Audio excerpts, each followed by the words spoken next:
ত্রয়োদশ জাতীয় সংসদের সংরক্ষিত নারী আসনের নির্বাচনের তফসিল ঘোষণা করেছে নির্বাচন কমিশন। ঘোষিত তফসিল অনুযায়ী মনোনয়নপত্র দাখিলের শেষ সময় ২১ এপ্রিল ও ভোট গ্রহণ হবে আগামী ১২ মে। বুধবার রাজধানীর আগারগাঁওয়ে নির্বাচন ভবনে আনুষ্ঠানিকভাবে তফসিল ঘোষণা করেন ইসির সিনিয়র সচিব আক্তার আহমেদ। মনোনয়নপত্র বাছাই হবে ২২ ও ২৩ এপ্রিল, আপিল গ্রহণ করা হবে ২৬ এপ্রিল, আর আপিল নিষ্পত্তি হবে ২৭ ও ২৮ এপ্রিল। মনোনয়ন প্রত্যাহারের শেষ সময় ২৯ এপ্রিল ও প্রতীক বরাদ্দ দেওয়া হবে ৩০ এপ্রিল। ইসি সচিব জানান, এই নির্বাচনে রিটার্নিং অফিসার হিসেবে দায়িত্ব পালন করবেন ইসির যুগ্ম সচিব মঈনুদ্দিন খান এবং সহকারী রিটার্নিং অফিসার হিসেবে থাকবেন উপসচিব মনির হোসেন।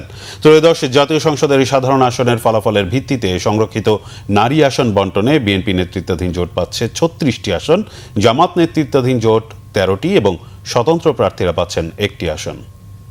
শেষ তারিখ হচ্ছে ২১ এপ্রিল, এটা মঙ্গলবার। রিটার্নিং অফিসার মনোনয়নপত্র বাছাইয়ের জন্য ২২ এবং ২৩ তারিখ এটা আপনার সময় দিয়েছেন, আমাদের এখানেই এটা হবে। আপিল আবেদন ২৬ তারিখ, এটা রোববার, যদি কেউ আপিল করেন তাহলে এটা।